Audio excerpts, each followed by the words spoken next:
মানুষ তো 2008 সালেই বরবাদ হয়ে গেছে। ভালো ছিল আসলে।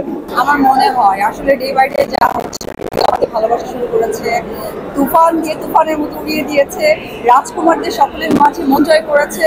বরবাদ তো অলরেডি মেয়েরা বরবাদ হয়ে গেছে, আশা করি ছেলেরাও বরবাদ হয়ে গেছে, তার তো কিছু একটা হবে। বিশেষ করে সাবিলা। সাবিলা। আচ্ছা, আমি মনে করি আমাদের বাংলাদেশের যত নায়িকারা আছে বা কাজ করছে বা নতুনভাবে সাথে কাজ করছে, তারা মোস্ট ট্যালেন্টেড। তো সাবিলা নূরের আমি অনেক কাজ দেখেছি, বিশেষ করে আমি ওর বেশ কিছু বিজ্ঞাপন দেখেছি। ও অনেক ট্যালেন্ট একটা নিয়ে, আমার মনে হয় সেই ট্যালেন্টটা আরো যুক্ত হয়েছে বাংলাদেশের সুপারস্টার না, আমি বলবো যে মেগাস্টার শাকিব খান। তো আমার মনে হয় যে সাবিলার জন্য এটা একটা অনেক বড় একটা ডেবিউ হতে যাচ্ছে চলচ্চিত্রের মধ্য দিয়ে। হোপফুলি ও অনেক ভালো করবে, আমার অনেক দোয়া। অ্যাকচুয়ালি আমার দৃষ্টি দিয়ে কথা না, সে ভালো কাজ করবে বিধায় শাকিব খানের সাথে তার ডেবিউ হচ্ছে। Thank you very much. Thank you.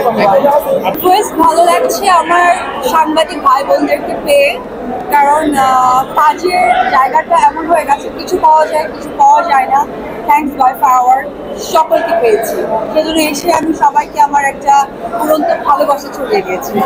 Actually অপবিশ্বাস বার্তা দেয় না, অপবিশ্বাস কাজ করতে পছন্দ করে। সো লেটস সি, দেখা যাক। আজকের আউটফিটটা যদি একটু জানতে চাই। আজকে আমার লুক, আজকে আমার makeup signature look by Samia, and বরাবর মতোই আমার স্টাইলিং করেছে মাহফুজ কাদরি। আর আমি যে ড্রেসটা পরেছি এটা হচ্ছে পৌষি।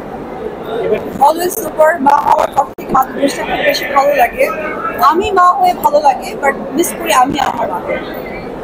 অ্যাকচুয়ালি ফোকাস টিমের মানুষদেরকে নিয়ে আলোচনা হবে আর সমালোচনা হবে, সো তার ব্যক্তিগত এই আর দায়বদ্ধতা যখন বেড়ে যায় তখন আসলে কাজের জায়গাটা একটু বেছে করাটাই মনে হয় যে ভালো।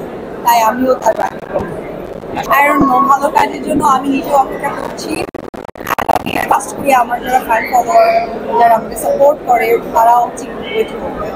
এবার ঈদটা অ্যাকচুয়ালি আমার আমি একটা বার্তাও দিয়েছিলাম আমার ফেসবুকে আমার বাচ্চাকে নিয়ে। আর ঈদের সিনেমা আসলে ওইভাবে দেখা হয়ে ওঠেনি, কারণ অপবিশ্বাস চিত্রলেখার পাশাপাশি এখন ব্যবসায়ীও, ব্যবসাতে একটু মনোযোগী হয়েছে। সো ভেরি সুন দেখে ফেলবো এক এক করে, এবার প্ল্যান আছে। স্পেসিফিক না, যেহেতু চলচ্চিত্রের সব কিছু সিনেমায় আমার, বরবাদ হচ্ছে আমাদের ঘরের ছবি, সো এখনো কোনোটাই দেখা হয়নি, বাট দেখবো। অ্যাকচুয়ালি আমরা দোয়া করি, চলচ্চিত্রের জন্য যে এই ছোট ছোট কাজগুলো আসছে, সো এইটা যেন চলমান থাকে।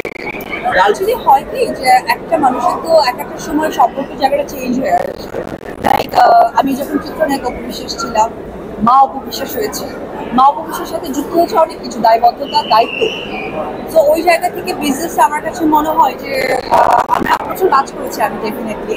সো ওই জায়গা থেকে না বিজনেসটা এই সময়টা করা উচিত। এটা নট অনলি আমি, এটা আমার মনে হয় যে বলিউডের ম্যাক্সিমাম তারা অভিনেত্রীদেরকে বা অভিনেতাদেরকে দেখলে দেখা যায় যে তারা কিন্তু বিজনেসে নিজেকে ইনভলভ করছে। তো আমিও ওই দিকে হাঁটছি। আমার কাছে মনে হয় যে এটা আমাদের মেইন প্রফেশন, যে আমি অপবিশ্বাস বা আমি চিত্রনায়িকা বা আমার শোবিজ অঙ্গনের কাজ, পাশাপাশি বিজনেসটাও কিন্তু আমাদের একটা যুক্ত হওয়া উচিত যখন আমাদের দায়িত্বের জায়গাটা বেড়ে যায়।